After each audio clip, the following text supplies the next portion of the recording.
Enye into endiyifunde kuTikTok into yobana ngaba singabantu siyafana okanye kukhona izinto esifana ngazo okanye esinqwenelana ngazo.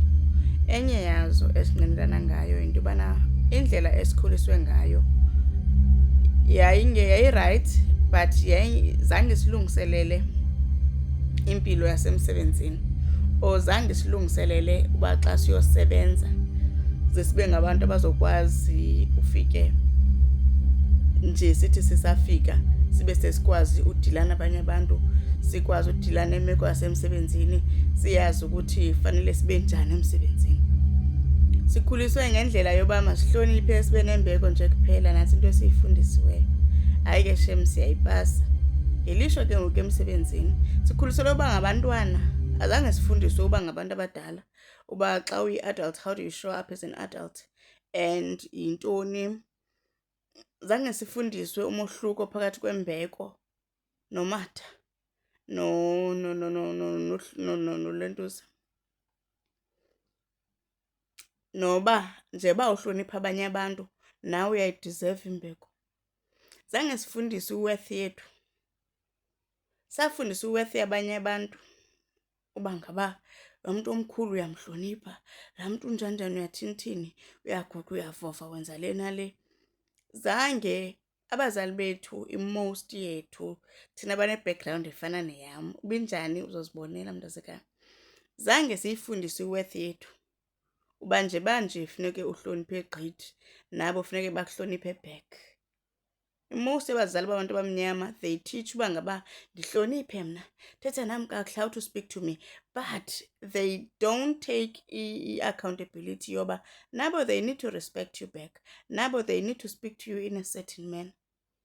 As a result nasemsebenzini ke ngoku sifika siyazi uba ngaba funeke sihloniphe abantu, but if abantu kufanele basihloniphe we don't know that. As a result naxa isenzeka uba bangasihloniphi we don't know what to do.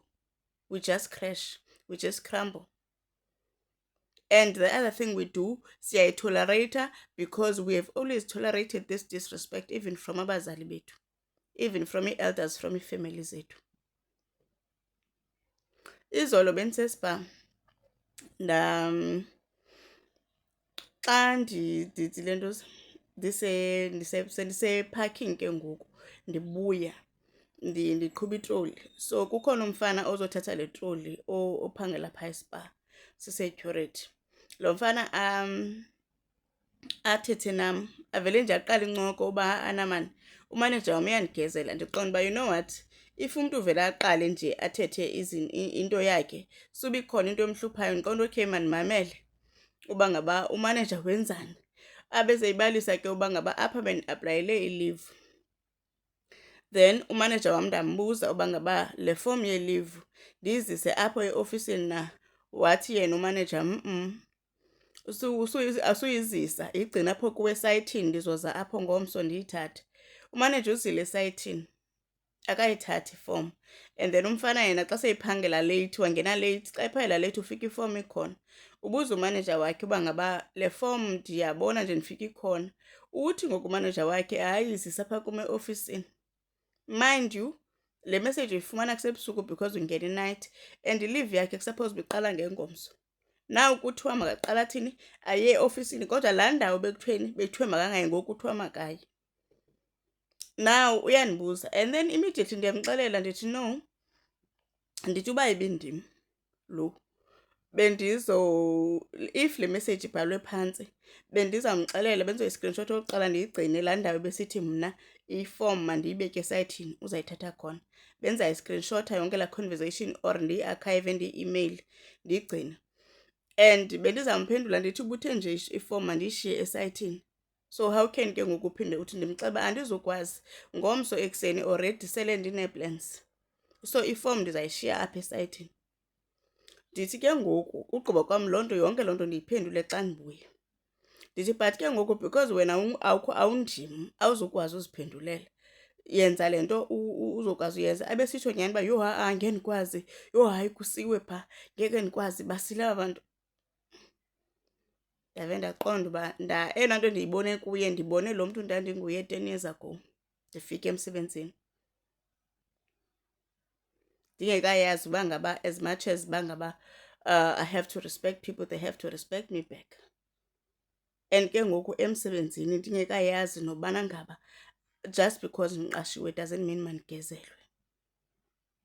And it doesn't mean uba ngaba isidima sam as a person makunyathelwe phezu kwaso. And it doesn't mean makudlalwe ngam.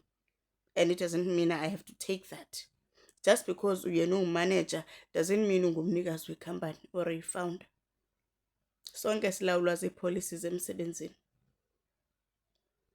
Why manager? Why ntoni okusalayo silawulwa zezi policies ziyi-one emsebenzini. And you have a right to stand up for yourself.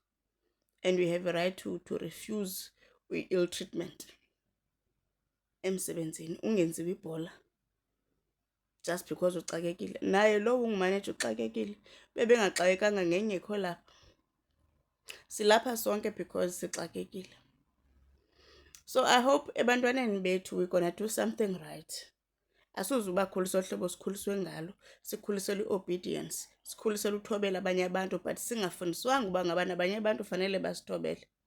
I hope abantwana bethu sizobaxelela uba ngaba they worthy of the same respect that they give other people, and they should not accept anything less than that. As much as basibaxelela abantwana bethu uba ngaba they should do right by other people, we should also tell them that people need to do right by them, and if people do not do right by them, they should deal with them accordingly and immediately. Umntu nje makayazi kusasukwa uba asizohamba apha, asizokwenza ngale ndlela. And mna emsebenzini emsebenzini and in my daily life, yindlela endiphila ngayo leyo. Xa ungumntu kumele ube nee-values, kumele uzazi izinto ozozamkela nongasuzamkela. Sukwamkela yonke into. Sixakekile ewe, silambile ewe, but indlala ayifikanga nathi, nabazali bethu babelamba. It doesn't mean suzithanda, it doesn't mean suzixabisa.